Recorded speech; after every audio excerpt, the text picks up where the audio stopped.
Hey, good evening. It's Trey Griggs with the City of Wisdom. Thank you for another Retirement Readiness Thursday. I was unable to get my normal camera to work. That's what it took me a second to get on. But today I look forward to discussing with you all a handful of strategies for retirement planning for an executive. And each of us have different goals and desires that makes our retirement ideal, fulfilling. We have different numbers that we need for retirement. There are some things that we all share, and there are some things that are unique to each individual situation.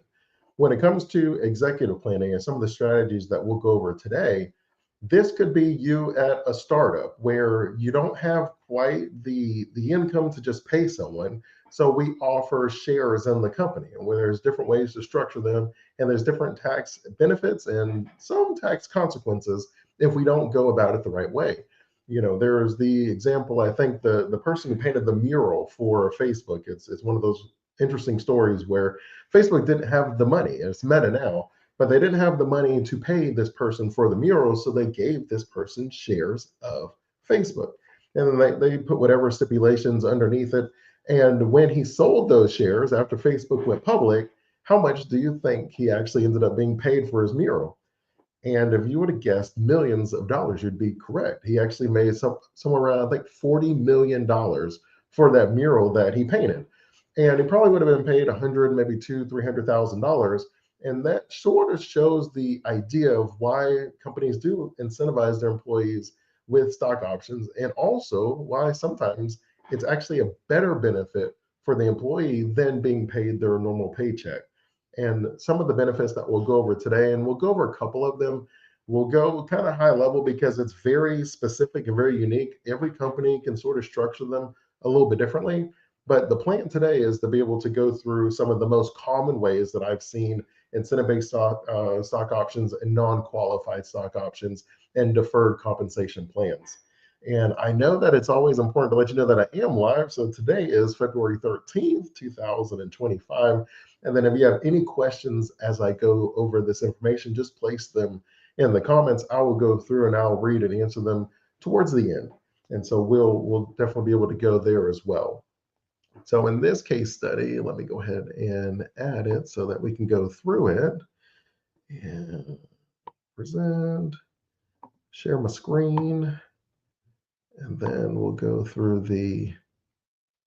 uh, the plan. Perfect. Okay. So currently on the screen, what we're looking at is the snapshot of someone's retirement plan. This is an executive, and you can see that Rebecca, let's go through some of the information so we can just have an overall feel of the overall plan and what we're trying to accomplish for her. And so let me add this to the stage to make sure you can see it. Perfect. All right. So you can see Rebecca and Robert, their plan is fantastic. They have 100% probability. They have the money that they need. And when you have the income to maintain your lifestyle, to check off all the boxes, we do like the idea of ensuring that if we're building a legacy, that we have the most tax efficient approach possible. And also you can see what we're able to accomplish by giving them more ways to access and to save and to defer their money. Because if you are an executive, then you already know that there's caps on almost everything. So currently in 2025, you can put 23,500 inside of a 401k or 403b or other pre-tax plans. You know that the income that puts caps on your Roth, I believe that number escapes the top of me for a couple. I think it's like 185,000 or something like that. Maybe no, it might have been 200 or 3,000. But there's a cap on all of these things. How much I can put in any given year, how much I have as income that I can do. And sometimes you're still sitting there with money that you would like to be able to allocate, that you don't need to spend it. You take the trips, you have the cars, you have the boats, you have everything that you can need, and you just don't want to be paying taxes on it because you don't know where to put it. And when you're in that type of a situation, it normally makes sense to start exploring some retirement planning strategies that are unique for executives. And so we will go through a few of those as well. So in this particular situation, you can see that we have a net worth of 1.5 million. We have 80,000 in a bank account between our checking and our savings accounts. We have investment accounts. So you can see we have our 401k, 200,000 set aside in there. We have non-qualified deferred compensation plans, 150,000 that's in there. And so a non-qualified deferred compensation plan, the main difference that you'll see is, right, you already know it's qualified versus non-qualified. Well, who are we qualifying with? And we're qualifying with the IRS. So ERISA, the employer retirement, department, they make sure that there are certain things that check off. So a retirement plan can't be discriminating against any employees. It has to have certain rules that are set aside to ensure that the government says, all right, this looks good. As a reward, I'm going to allow you to defer some of these taxes, write off some of these money that you're putting aside of it. But that every company doesn't need to qualify for that. You maybe do want to offer your executive employees a non-qualified plan. So all that generally means is that we have different taxes as far as the way it's treated, and it's not treated as a qualified, and we'll go through that. But if you're in a situation where the money is not the most important thing that you need right now, that you really want to make sure that you have all the money you need in retirement, because if you're an executive, you find that it can vary how long you'll work that. You may be done when there's a merger. You may be done in 5 or 10 years, that you don't know how long you'll be there. And so normally when we have the money that's coming in, think of it almost like a professional athlete. They know that their career is a relatively short amount of time, and as a result, they tend to have to allocate their money in a way that goes longer than the average person who retires, where they maybe only need 20, 30 years. You can be an executive that might need 30 to 50 years to be covered. And so that is the case. And then we normally want to put money aside in other accounts. And we have our joint investment accounts. We have our health savings accounts. We had added that. You guys know I'm a big fan of health savings accounts. I think most people are when you see what it does. We know that on average, you're going to have about $350,000 over the life of your retirement and healthcare expenses. We know that for an individual that it's going to be closer to $150,000. If you have this expense over the life of your retirement, and your health savings account allows you to put the money in tax deductible, grow the money tax deferred, which means it's not taxed each year that your money grows. And then you take the money out tax free as long as it's on healthcare expenses, which we know we're going to have in retirement. It just is a no-brainer, in my opinion. If you have access to a health savings account, then it's normally going to be a great approach and a great place to place your money. And I'll bring out the whiteboard and I'll go over maybe the order that you should allocate your money when you have extra money. So in this one, Rebecca also has an incentive stock plan. So it's a private company. She has $300,000 of company stock. And so that is what we're going to focus on when we describe that. In fact, I can probably go into a little bit. I could probably share a little bit with you right now as far as how that is structured, because it is something that we understand high level, but it is also something that we can do a little bit better on. So when you look at an ISO is what I'm gonna call it, so I don't have to keep saying an incentivized stock option. So you have a private company that has stock. And the reason we normally do this is because on average, if you're an executive, then you're going to have taxes that are probably above 30%. And so if you're sitting there and you have your ordinary income, that's what the OI stands for. So you have your ordinary income, and that's going to be somewhere, it could be at like 37%, it's going to be the upwards amount. Well, if we're able to have it taxed at the long-term capital gains rate, well, it's possible for us to be at 15 to 20%. And so just looking at that, which would you rather be taxed at? Would you rather be taxed at 37, almost 40%? Would you rather be taxed at 15, 20%? I think most of us would want to be taxed at that 15 to 20%. So what ends up happening, and there's a few things in your company, what they'll do is the board will meet and they'll say, you know what, Dre is doing a phenomenal job. I think we should incentivize Dre to stay here as long as we possibly can. So let's offer him equity in the company. And I'm someone who loves equity because you've seen, as far as our income, our payroll, and what we receive, the way it's taxed, it's not as favorable as the other 6 streams of income. So if you're able to add the additional stream, have equity in the company, you give yourself the ability to be paid what you're worth. Because if you grow the company, the stock grows, and then the value that you receive from that stock grows as well. So the board meets and they say, all right, Dre's doing a great job. We're going to grant him some stocks. And then we'll say the stocks are at $5 a share. That's where it's currently at.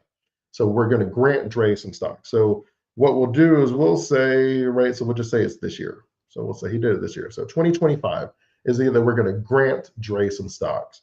And what ends up happening is if we just said we're going to raise Dre's salary, it will be taxed as ordinary income. So it'll be at my 37%, which is like, all right, well, look, you gave me a raise, but then Uncle Sam took almost half of it. So I'm not as excited. But if I give you the stock, now you have the ability to access the long-term capital gains. So there's two rules that you need in your ISOs to be able to have it taxed at long-term capital gains. So number one is the exercise. And then number two is going to be the grant. So 2 years from your grant, 1 year from your exercise. You need both of them to be accomplished for you to qualify for long-term capital gains. So what does that ultimately mean? That means that what happens is in 2025, they say, hey, great job, Dre. And a lot of the times what we end up seeing is it's not, most of the time you don't have access to it anyway. So as far as the 1 year from exercise and 2 years from grant, most of the time you don't have access to all of the stock that's granted to you because again, they're trying to keep you there. So for the most part, you normally would have like a 4-year cliff. So maybe at the first year, they give you 25% of it, then you get another 25 each year until you have it all after the 4. But if you're in a unique situation where they just give it all to you that first year, you would say, all right, the stock's at $5. They gave it to me at $5. I'm not going to sell it. There's really no benefit. I got it at 5 and it's worth 5. If you waited a year, so now it's 2026, and the stock is at $10, you might say that this is the day for me to exercise the stock. So I exercise the stock price. So now what you have going on here is a couple things. I probably should change the color because it's going to be a lot. It's going to be a lot going on. But yeah, I'll probably change. So we'll change the color real quick. So what you'll see here is this amount. The difference is $5. And that, in our fancy term, is called your bargain element. Now, this isn't as big of a deal right now, but it can ultimately become a big deal. So now we have the 1 year, and you see we've already had the stock for 1 year. We have the ability, if we technically wanted to, we could immediately exercise and sell. But if we exercise and sell, it's going to be taxed as normal income because we didn't qualify for the long-term capital gains, which is, it needs to be 1 year from exercise, 2 year from grant. And we have not accomplished either of those. It's just been 1 year from grant and 0 years from exercise. But sometimes it's so enticing that we're just like, look, I don't really care. Tax as ordinary income. I don't know if the company's going to be around in the future. I'm not that comfortable. So I'm going to go ahead and take my win now because if the company goes bankrupt, then I lose the benefits that I was going to receive, which is a fair observation. But if you are comfortable with the company, you have now exercised it at $10, and then you'll wait another year. So now it's 2027. And let's say the stock went up to $30, right? So now the stock is at $30. As a result, you have qualified for long-term capital gains treatment. And what we end up doing is instead of you being taxed at, so what's the difference here? So 30 minus 5 is 25. So so we basically receive $25 a share, and that will be taxed at your long-term capital gains. Right. And so you receive that benefit because you were able to make it the year and then the 2 years. So you had the 1 year from exercise, 2 years from grant. 2027 is 2 years from my grant and 2025. And then it's 1 year from my exercise in 2026. So now that $25 profit is taxed at long-term capital gains that I receive both of them at that benefit. And that's why a lot of companies offer incentivized stock options because now I'm not being taxed with ordinary income where my salary and then my stock options, but my stock options are taxed at a much more favorable rate as long as you're able to wait it out. And so if you're waited out, now you have a lower tax option. So because that's basically the name of the game. Once you have the money where you're an executive, you get paid very well. Now we have to figure out how to keep more of your money in your pocket. And so that's what you would do. Now, if you had just while we're here, if you had a non-qualified, that's supposed to be a Q, stock option, or you may also see it as just an SO. They don't actually put the Q for qualified. They're both the same. A non-qualified stock option, you don't actually get that benefit for between the exercise and the grant. So that $5, you would actually pay that Man, I don't know what's going on with Margaret. So that $5 you would actually pay. There is something going on. All right, let me erase that because it's not supposed to look that way. All right, so let me erase that. We'll try it again. See if it works again. Okay. So that $5 that you would receive, which would be the difference between my exercise and my grant, that is going to be taxed as ordinary income. So if you have a non-qualified stock option, you just kind of have that's just what happens. It's a part of it. You don't have the ability to have the long-term capital gains, but you do get to buy the stock, which is the huge benefit. So you do get the ability to buy stock if you like the company and you believe that your company is going to grow. Then everything after that. So once you have waited the year, now everything greater than that $10 is long-term capital gains once you exercise it. So everything greater than will be the long-term capital gain. So you still receive that benefit as well. And so when you're an executive, the main thing that you need to keep in mind is how did I set this up? Is this all going to be a taxable event? Because you could have over $1 million in stock options. And if you have to cash it all in, because what they'll do, and you have to read the document, but they'll have rules in it that says maybe 3 months after you terminate employment or retire, you have to sell them or they go away worthless. Because remember, they're incentivizing you to stay there. So it's structured in a way that if you leave, then they lose the value.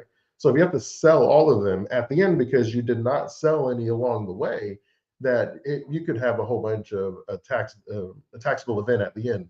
The other thing is most of the time they structure them where they're only good for 10 years.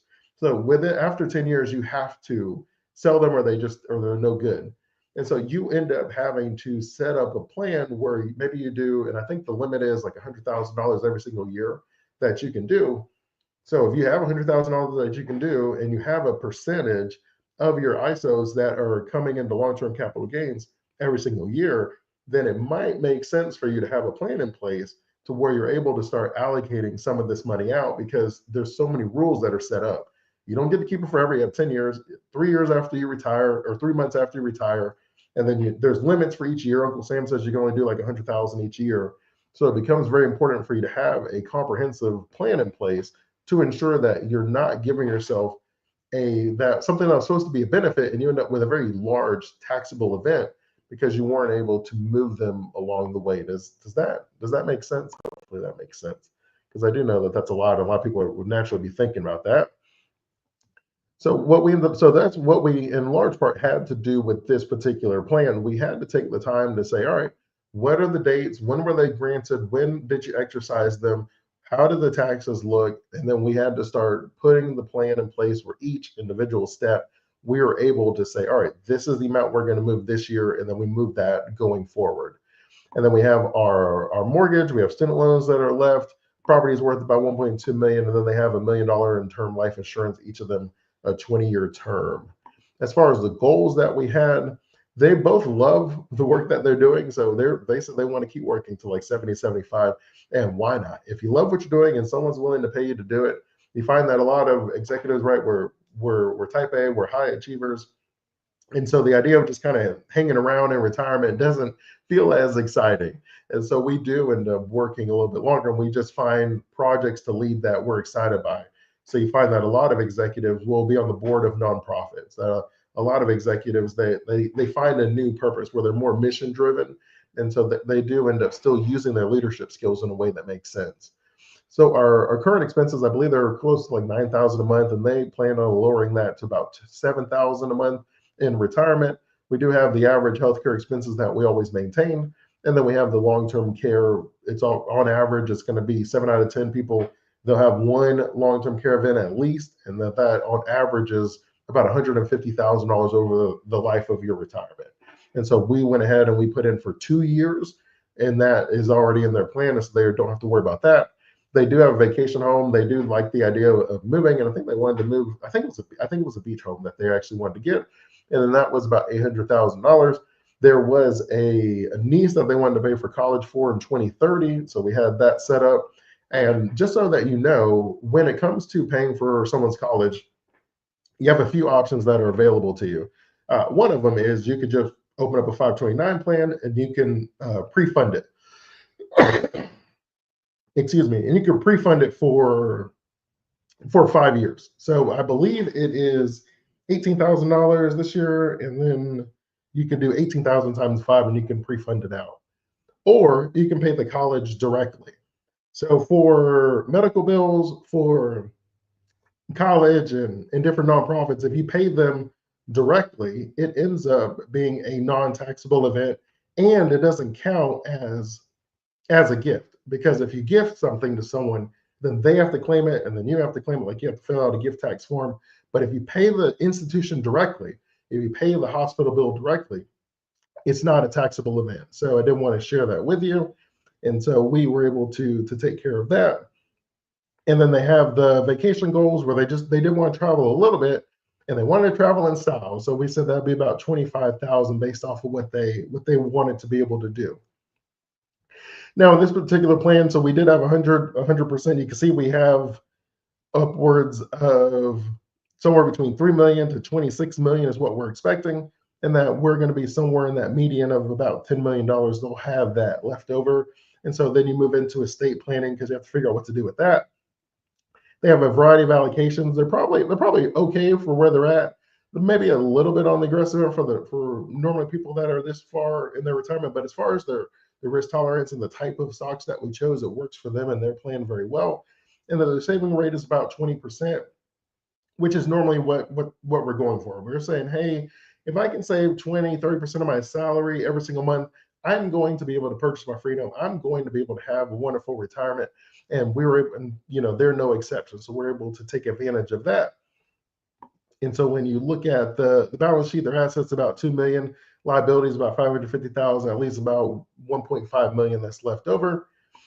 And then the investments, we are going to tame it down just a little bit as we get a little further into retirement, and then we'll move completely into, well, not completely, but we'll move more into a balanced approach. We don't need to go into preservation mode, but we definitely can move into a balanced approach. And so when you're looking at the way we designed the retirement plan, we did not make a lot of changes. Everything that they wanted, we already were able to accomplish the goals. We've really been working together, and it's very clear as far as how their retirement is, what it looks like, and how they have to allocate their money. We already have the ISO plan in place, to where we know each year that which percentage of our grant or of our ISOs are long-term capital gains, and then we're moving the money and we're taking the lower taxable events. And you can see that right now we're going to take Social Security at 70, because everybody's going to be working, so there's no reason to take Social Security early. And then we have a retirement spending smile. The idea is that we're going to spend a lot of time early on traveling, enjoying ourselves, doing a variety of things. And then as we get later into retirement, we're going to slow things down a little bit, and then that's kind of where the bottom of the smile shows up. And then at the end, we normally have higher expenses for healthcare expenses, and then that's how the retirement smile normally goes. And that's how most of our retirements are. We go pretty hard in the beginning, because we have a whole lot of things we want to do. We're like, look, I got my time back. I can travel. I can do things. I can wake up when I want. And then when you're retired, you're like, man, I'm still waking up early. You're like, wait a minute, I thought I wanted to sleep in. You're like, I don't really want to sleep in. And then you have all the time to yourself, and you're kind of like, man, I would love to be able to fill my days up with something. And when you have the plan already set up, where you know what you're going to fill your days up with, and whether it's trialing and erroring, whether that is just sitting and talking, it helps you out a lot. And so they had that. And then we had the vacation home they're purchasing in 2030. I believe we're going to pay 50% down and the finance the other 50%, but and it's completely one of those options where half in one hand, a dozen, or half a dozen in one hand, six in the other. I forget how it's said, but you know what I'm trying to say. It was definitely something that they had the personal choice for. Now, when you look at the taxes, which is kind of where the main focus is, when you're able to achieve the goals, you have the money. It's really about how we structure it so that you keep more of your money. And so everything from ensuring that, well, okay, we're at 10 million. So do we need to look at having trusts that are set up so that we can transfer the assets to some of the children now before they appreciate more? Do we need to set things up for the spouse? So we're able to put a lot of these moving pieces in place, and all of that starts with having a tax plan that naturally makes the most sense in accomplishing the goals. And so you can see here what we ended up doing, and it varies. It always varies because it depends where the money is at to know what makes the most sense as far as limiting our taxes. So in this particular situation, we have money in taxable accounts, tax-free accounts, and tax-deferred accounts.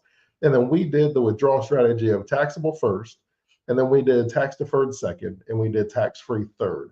Because we're already in the highest tax brackets, we actually did Roth conversions anytime that their taxes were going to be below 35%. We already were used to that. It's no reason for us to be stuck with a whole bunch of money that we have required minimum distributions at the end of retirement, where we're taking out extra money that we don't want or we don't need, and it all becomes taxable income. So in this particular situation, setting their Roth conversions at 35% made the most sense for them. And then how it ended up working out is we had about $650,000 more in tax adjusted ending assets. So we're able to increase the amount of assets that they had.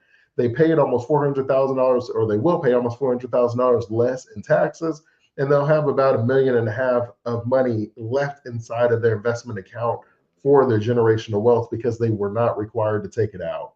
And so we were able to set it up in a way where now they were able to pass on an additional $1.5 million to their loved ones, to their nonprofits, to the colleges, to the charities of their choices, versus being stuck with having this tax bill, and now we're paying taxes and then we're giving the money to the charities anyway. So that ended up working out very well for them.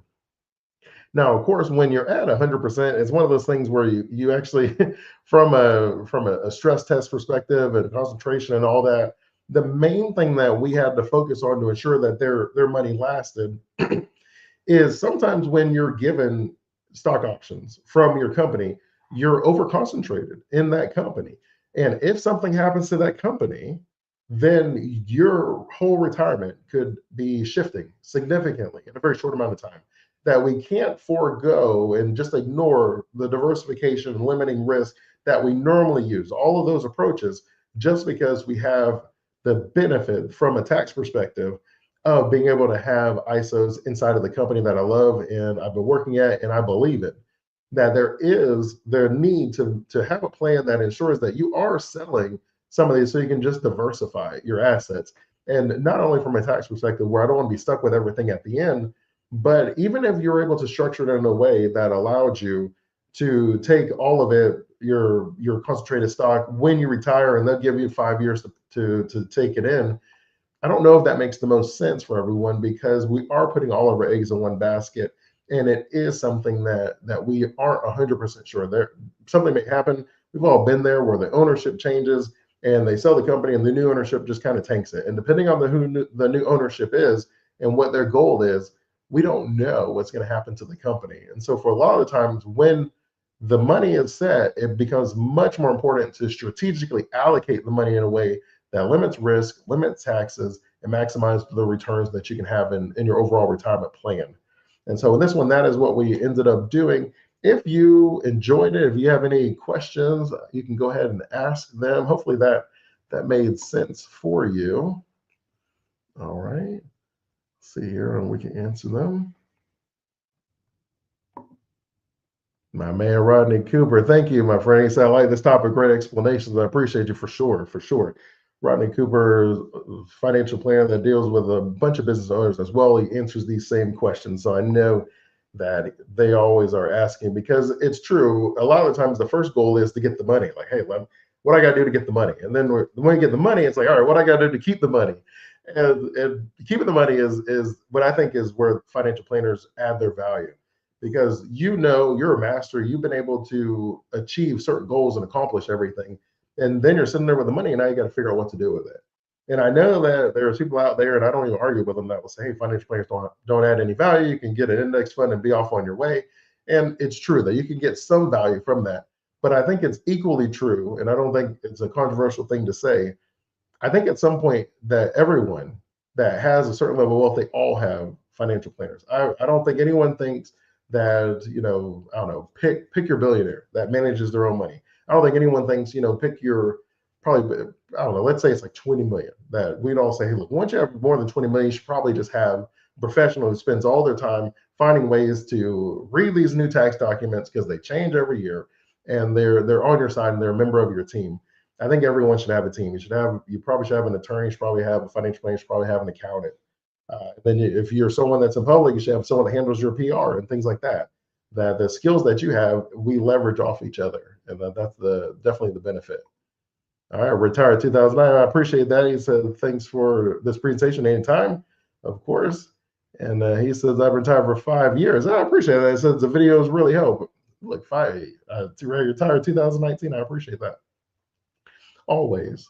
Okay, if you found value and you have the next topic, I'm going to keep on adding retirement planning strategies. As always, I'm Dre Griggs with Obsidian Wisdom. And always, until next time, stay safe and enjoy life.